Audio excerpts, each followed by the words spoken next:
तो corona vaccine को लेकर जिस तरह की शंकाएं लोगों के मन में थी, उस पर डीएमसी के रजिस्ट्रार ने साफ तौर पर यह कह दिया है कि कोरोना वैक्सीन पूरी तरह से सुरक्षित है। चलिए दिल्ली, फरीदाबाद, गुरुग्राम के अस्पतालों की 3 तस्वीरें आपको दिखाते हैं, जहां पर काफी संख्या में बुजुर्ग लोग वैक्सीनेशन के लिए पहुंचे और प्रधानमंत्री नरेंद्र मोदी के वैक्सीन लगवाने के बाद सभी अस्पतालों में लोग वैक्सीनेशन के लिए पहुंच रहे हैं।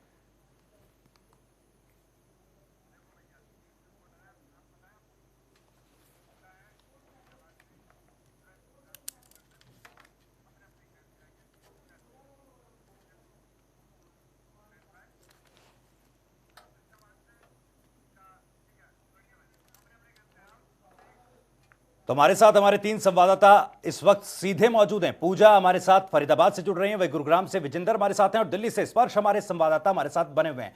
स्पर्श, सबसे पहले आपके पास आना चाहूंगा, आज क्योंकि कोरोना वैक्सीनेशन ड्राइव का तीसरा चरण शुरू हो चुका है, फिलहाल किस तरह, क्योंकि कई शंकाएं लोगों के मन में थी, तो फिलहाल किस तरह की स्थिति, किस तरह की तस्वीर निकलकर सामने आ रही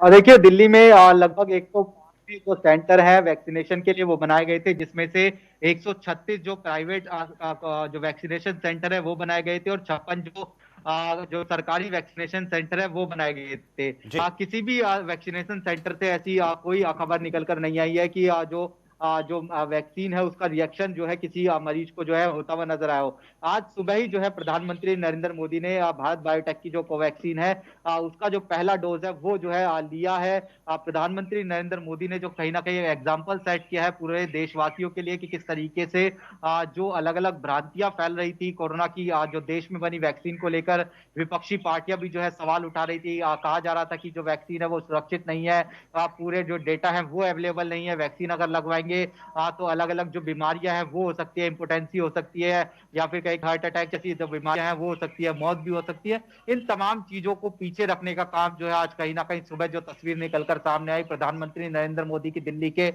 एम्स अस्पताल से, उसने जो है कहीं ना कहीं सब चीजें जो है पीछे छोड़ दी और साफ तौर पर प्रधानमंत्री नरेंद्र मोदी भी अब ये अपील करते हुए नजर आ रहे हैं कि सभी लोगों को जो है कोरोना की जो वैक्सीन भारत में बनी है वो लगवानी चाहिए, ताकि जो बीमारी पिछले 1 साल से पूरे देश दुनिया में फैली हुई है उससे जो है कहीं ना कहीं निजात मिल सके। ऐसे में दिल्ली की बात करते हैं तो दिल्ली में पूरी तरीके से जो लोग हैं वो जो कोविन वेब पोर्टल है वहां पर जो है अपने आप को रजिस्टर करा सकते हैं। 60 साल से ज्यादा की उम्र वाले व्यक्ति और उसके साथ साथ 45 से 60 साल वाले ऐसे व्यक्ति जिनको कोमोर्बिडिटी है, यानी एक से ज्यादा बीमारी है, वो जो है अपने आप को रजिस्टर करा सकते हैं और उसके बाद जो है उनको वैक्सीनेशन सेंटर की जो तारीख है वो दी जाएगी, आखिर किस तारीख को जो लोगों को वैक्सीन लगती हुई नजर आएगी। ऐसे में दिल्ली की बात करते हैं तो दिल्ली में अभी तक कोई भी ऐसा केस निकलकर सामने नहीं आया है। हमने डीएमसी के रजिस्ट्रार से भी बात की, अलग अलग नेताओं से बात करी, खासतौर पर भारतीय जनता पार्टी की जो सांसद है सुनीता दुग्गल, जब उनसे हमने बात की कि आज प्रधानमंत्री मोदी ने एक बड़ा संदेश दिया है, तो उन्होंने विपक्ष पर निशाना साधा कि विपक्ष जो है लगातार कहीं ना कहीं ये भ्रांतियां फैलाने की कोशिश कर रहा था कि जो वैक्सीन है वो पूरी तरीके से सुरक्षित नहीं है। हमने देखा था कि पिछले दिनों कई जो ट्वीट है वो जो विपक्षी पार्टियां हैं उनके नेताओं के निकलकर सामने आए थे, लेकिन अब अच्छी बात यह है कि प्रधानमंत्री नरेंद्र मोदी ने जब ये वैक्सीन लगाई है तो उसके बाद जो कई जो विपक्षी पार्टियों के नेता भी हैं या फिर कहे कि सत्ता पक्ष की बात करें जिसमें जो एमओएस है डॉक्टर जितेंद्र सिंह, उन्होंने जो है वैक्सीन एम्स में लगवाई है। कलराज मिश्र जो राजस्थान के गवर्नर है उन्होंने वैक्सीन लगवा ली है, शरद पवार ने वैक्सीन लगवा ली है, नवीन जो पटनायक है उन्होंने वैक्सीन लगवा ली है। ऐसे में अब धीरे धीरे जो वैक्सीन है वो लगाई जा रही है और तमाम तरीके से जो दायरा है वैक्सीन का बढ़ जाए, इसलिए सरकारी सेक्टर के साथ साथ जो प्राइवेट सेक्टर है उसको भी कहीं ना कहीं जो भागीदारी है वो दी जा रही है। जी, स्पर्श आप हमारे साथ बने रहिए। मैं रुक करना चाहूंगी पूजा शर्मा के साथ, अपनी साथ जो फरीदाबाद से हमारे साथ जुड़ी हुई हैं। पूजा, आज प्रधानमंत्री ने भी वैक्सीन लगवा ली और इस बात पर लोग जो सवालियात उठा रहे थे, कई सवाल जो लोगों के थे वो यहाँ पूरी तरीके से थम गए। हालांकि जब पहली बार वैक्सीन का डोज दिया गया था तो डॉक्टर गुलेरिया ने भी कई सवालों को थाम दिया था, लेकिन आज की ये जो प्रक्रिया हुई है उसके बाद से अब लोगों का जो भ्रम था वो पूरी तरीके से खत्म हो गया। जी बिल्कुल सुरेश, देखिए ये एक अच्छी पहल कही जा सकती है और अब बहुत अच्छा दिन आज माना जा सकता है कि अब जो कोरोना वैक्सीन है वो आम लोगों के लिए आज से उपलब्ध हो गई है और सुबह 9 बजे से फरीदाबाद में इसका पंजीकरण शुरू हुआ। 45 वर्ष से लेकर 59 वर्ष तक के जो लोग थे और बुजुर्ग थे या जिनको गंभीर बीमारियां हैं उन्हें ये वैक्सीन लगाई जानी है और इसकी शुरुआत आज की गई।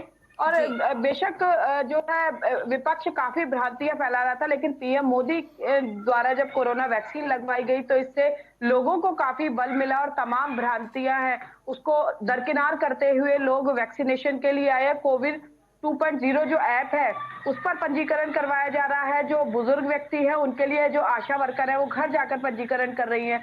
फरीदाबाद में यदि बात करें तो 10 कोरोना वैक्सीनेशन के सेंटर बनाए गए हैं जहां ये लोग जाकर कोरोना वैक्सीन लगवा सकते हैं, जिसमें सरकारी जो 5 सरकारी मेडिकल सेंटर है और 5 निजी अस्पतालों में मेडिकल सेंटर बनाए गए हैं।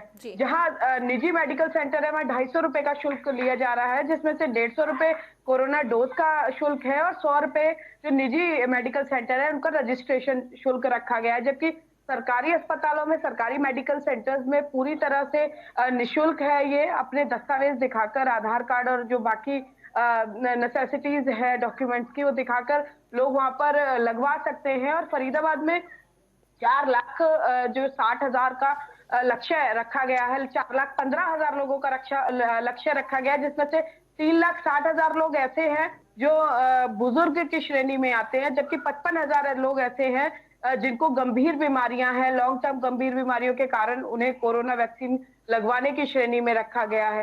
तो ऐसे में जो इस बार की यदि बात करें, जब ये चरण शुरू हुआ है तो निश्चित तौर पर जो लोग हैं वो काफी उत्साहित नजर आ रहे हैं। और एक बिल्कुल वापस लौटेंगे, स्पर्श के पास भी वापस लौटेंगे, कीमतों और कोवैक्सीन की उपलब्धता पर सवाल मैं करूंगा, लेकिन उससे पहले विजेंद्र का एक बार रुख करूंगा। गुरुग्राम से हमारे साथ जुड़े हैं विजेंद्र, क्योंकि देखिए प्रधानमंत्री ने, कई कैबिनेट मंत्रियों ने आज कोवैक्सीन की डोज लगवाई है, तीसरा वैक्सीनेशन का फेज जो है वो शुरू हो चुका है। फिलहाल गुरुग्राम में क्या कुछ तस्वीर है, क्योंकि जिस तरह से लगातार हम सवाल कर रहे हैं कि जो शंकाएं थी, भ्रांतियां थी, लोगों के मन में एक डर था, कंफ्यूजन था, क्या आज वैक्सीनेशन सेंटर्स पर वो डर, वो शंकाएं दूर होती दिखाई दी? क्या कुछ तस्वीर गुरुग्राम की कह रही हैं? बिल्कुल, देखिए जिस तरह से आज सुबह 9 बजे से ही जो बुजुर्ग थे वो हॉस्पिटल पहुंच गए थे और सेंटर पर काफी भीड़ थी और लोगों में उत्साह था, वैक्सीन को लेकर काफी उत्साह देखने को मिल रहा था। किसी प्रकार की सिकन चेहरे पर देखने को नहीं मिल रही थी कि वैक्सीन लगने के बाद कोई दिक्कत होगी। साफ तौर पर जिस तरह से जो सुबह करीब 6:30 बजे प्रधानमंत्री ने जो मैसेज दिया वो कहीं ना कहीं पॉजिटिव था लोगों के लिए और लोगों ने उनसे सीख ली और सेंटरों पे काफी भीड़ देखने को मिल रही थी गुरुग्राम में। हालांकि कई जगह दिक्कत थी, कोइन जो पोर्टल था उसमें थोड़ी दिक्कत आई थी शुरुआती तौर पर, लेकिन उसके बाद वो दुरुस्त हो गया था और जो लोग वहां पर पहुंचे थे उनको वैक्सीन लगाई गई। और साफ तौर पर जिस तरह से गुरुग्राम की बात करें तो 20 सेंटर बनाए गए थे, जिसमें 10 प्राइवेट हॉस्पिटल शामिल किए गए थे, 10 सरकारी हॉस्पिटल शामिल किए गए थे। तमाम सेंटरों पर जो सीएमओ है वो दौरा करते रहे। साफ तौर पर किसी प्रकार की कोई अभी तक दिक्कत सामने नहीं आई या किसी को वैक्सीन लगाने के बाद कोई रिएक्शन हुआ। सभी को वैक्सीन लगाने के बाद आधे घंटे तक बैठाया गया और उसके बाद उनको घर भेजा गया। तो कहीं ना कहीं हम लोगों में जो भ्रांति थी वो दूर होते नजर आ रही है। एडवर्स सिम्टम्स जो हैं वो नजर नहीं आए और कहीं ना कहीं एक बड़ा संदेश देश भर में लोगों के बीच गया है कि वैक्सीन का किसी भी तरीके से कोई उल्टा प्रभाव या गलत प्रभाव नहीं दिख रहा है। एक बार फिर से रुक करूंगा स्पर्श, क्योंकि 250 रुपए यानी कि 250 रुपए कीमत आम लोगों के लिए कोरोना वैक्सीन की तय की गई है। वैक्सीन की कीमत और इसकी उपलब्धता को लेकर क्या पूरी तरह से इंतजाम ठीक प्रकार से कर लिए गए हैं कीमतों को लेकर, क्योंकि सवाल उठ रहे हैं। दूसरी तरफ उपलब्धता, अवेलेबिलिटी क्या पर्याप्त है आम लोगों के बीच? क्या आसानी से दवाई उपलब्ध है?